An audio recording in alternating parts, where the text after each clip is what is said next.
further ado, please welcome the founder and CEO of Pinterest, Ben Silbermann.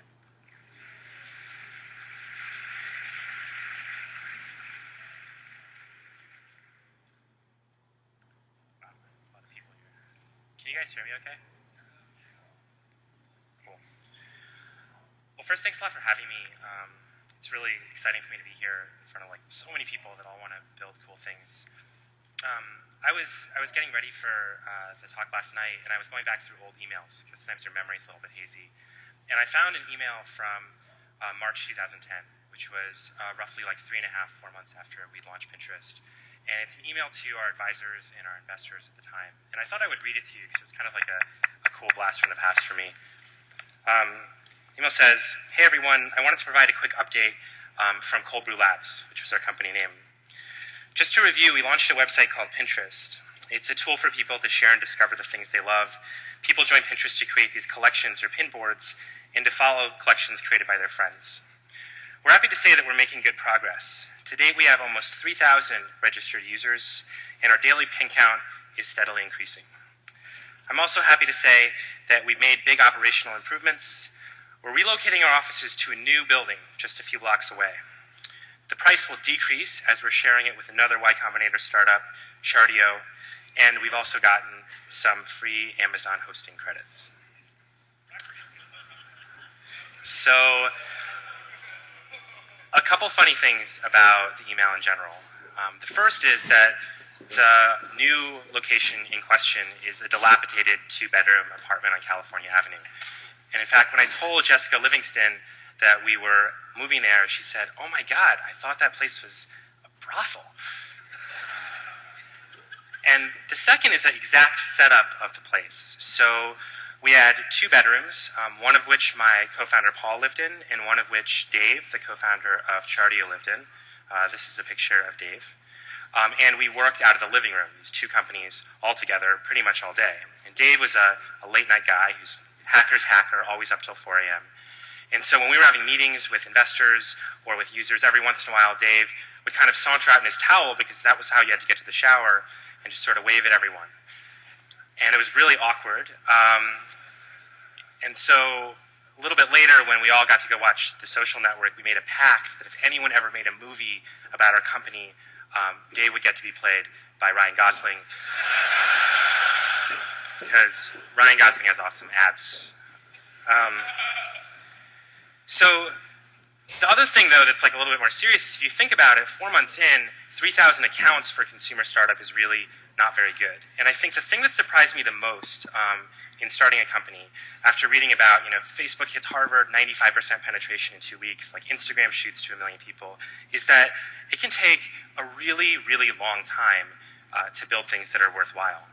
So March 2010, we launched Pinterest. We're at 3,000 accounts. And that wouldn't be so bad if we hadn't started building Pinterest actually in November 2009.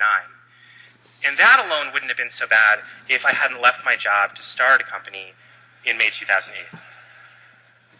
A lot of people say things like running a startup is like running a marathon. And I think that the part of the analogy that's right is that it's long, but it's actually really different. I think when I think about my experience, it's more like going on a road trip, in a car that doesn't have good headlights, and you don't have very much gas, and you think you're going to Toledo, but you find out you're supposed to be in Miami, and if you really run out of gas, you might have to buy gas from someone that might just kick you out of your own driver's seat. And that uncertainty, the fact that every single day you're dealing with a lot of choices and you don't have a lot of perfect information, is for me the lesson that was hardest to learn and continues to be a real challenge in doing a startup today. So I'm going to talk a little bit about kind of our journey through this kind of weird process and a few of the things that we learned along the way. Number 1 lesson, making things can take a long time. So 2008, I was working at Google, and I was in AdSense, not as an engineer, but working, basically doing customer support, taking feedback from users and feeding it back into the advertising products.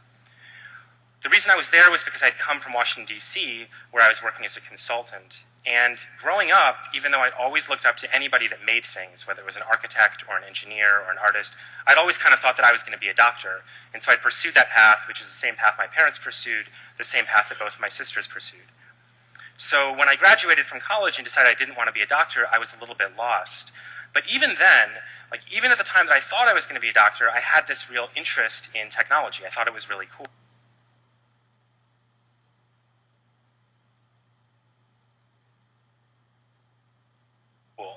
So when I was an undergrad, I made a program with some friends that lets you try on glasses online. And even when I moved out to California and I was at Google, I was working on another website, which was a quiz website, that let anybody play quiz questions about anything they wanted. And the common theme through all these things was that for some reason I kept going back to the idea of building a product. I thought that was a really exciting thing to do, but it always stalled. And I always had an excuse for why it stalled. It wasn't the right market. I needed to learn more by working at Google. It wasn't the right timing. But actually, the dependent variable was just me. Right? The dependent variable was that I never actually committed and put myself in a situation where I had to make it work. And so I think for me, I paid too much attention to talks where people basically built something huge on the side and they were pulled out of their job and everything was working. For me, at least, the act of committing to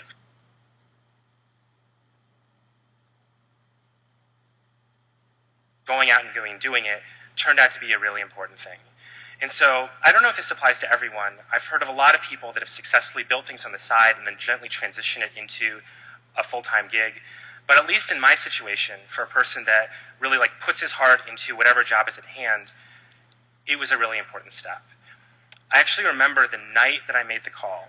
I was sitting at dinner with my girlfriend then, now my wife, and I was talking about some cool idea that I think would be great and how we could build it and how we could market it.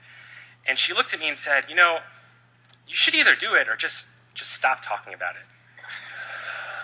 And it was a little bit harsh, but honestly, it was the best thing someone could have told me because she was absolutely right. And I feel genuinely thankful that someone was honest enough in my life to just call me out and say, make it happen or don't make it happen, but just make your call and be happy with that call. And so I'm always really thankful for her giving me that advice. So I left in 2008, and I hooked up with one of my friends named Paul. He was a great friend from college, super driven guy, and we decided the thing we were really interested in was mobile. So the iPhone had come out recently and the platform had come out, and so people were really excited about it. And the product that we wanted to build was called Tote. It was a shopping catalog on the phone. And the reason I thought this would be so cool was that I got all these catalogs in the mail dumped on my doorstep, and I had this brand new, like really cool phone, and I just wanted to see something running on this phone. And so we got to work and we started prototyping it, and we did it out of savings. But there were some problems. The first was that it took a really long time to get things built and approved by Apple. Like a really long time back then. You had no idea when it was going to get approved. You had no idea what was going to happen. And second, there were a lot of unsolved problems back then. We had sort of these grand ideas of doing all sorts of offline caching, of being able to use this thing in the subway, of being able to eventually process payments. And we put all those ideas into this prototype, and it made it really hard to ship. And not surprisingly, sooner or later, we were in a situation where we really needed to raise some money, and it was 2008, and you had two non-technical co-founders, and it was a really bleak time. There are lots of ways for investors to say no to you, and I'm pretty sure that I've heard all of them. Like, I've heard every single one. Like, these are the top three. Like, number one is call me back in a few months. This is kind of the most painful. It's just like you ask someone out on a date, and they're like, not right now, but maybe in November, right? That one is like really, really hard to hear because you're going to have even less money, and you're going to even have less leverage in a negotiation. The second is who else is in, right? This is one that you hear all the time. It's like, it's not good enough for me by myself, but if there are other people that commit money, I'd be willing to consider it. And then there were the occasional people that were really blunt. They were just like, there's no way this is going to happen. This is insane. It's totally crazy. I remember really vividly, I went to a session where I was pitching actually a whole group of investors up on Silicon Valley. And it's really intimidating, right? You're looking and these people have built great companies. And I'm about 5 minutes into explaining what we're doing, and everyone starts just like heading for the door. And I was like, man, like what am I doing wrong? And I found out they had brought a tray of free cookies. And what I was saying was interesting enough to keep them in their seats as long as there were like no cookies in the background. You know, we've done fundraising a few times, and sometimes it's been easier, and sometimes it's been really, really hard. We've done it where we've flown all the coasts. We've tracked down sort of everyone in our alumni directory, whether they were tech investors or not investors.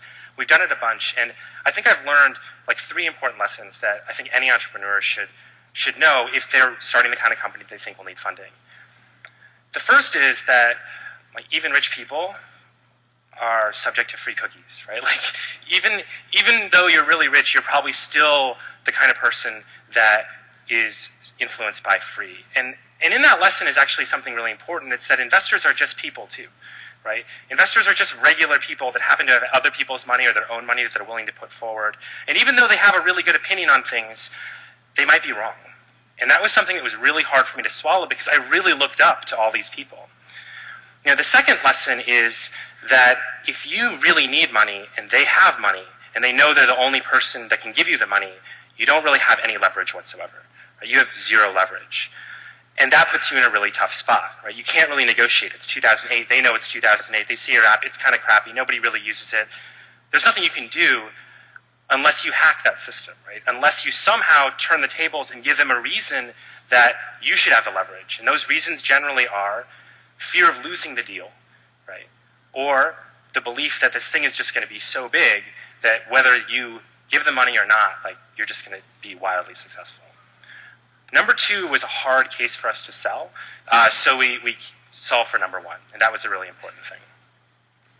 And the very last thing I learned, and this was something that was especially true when you're kind of driving up Sand Hill Road, which I don't know if you guys have been to.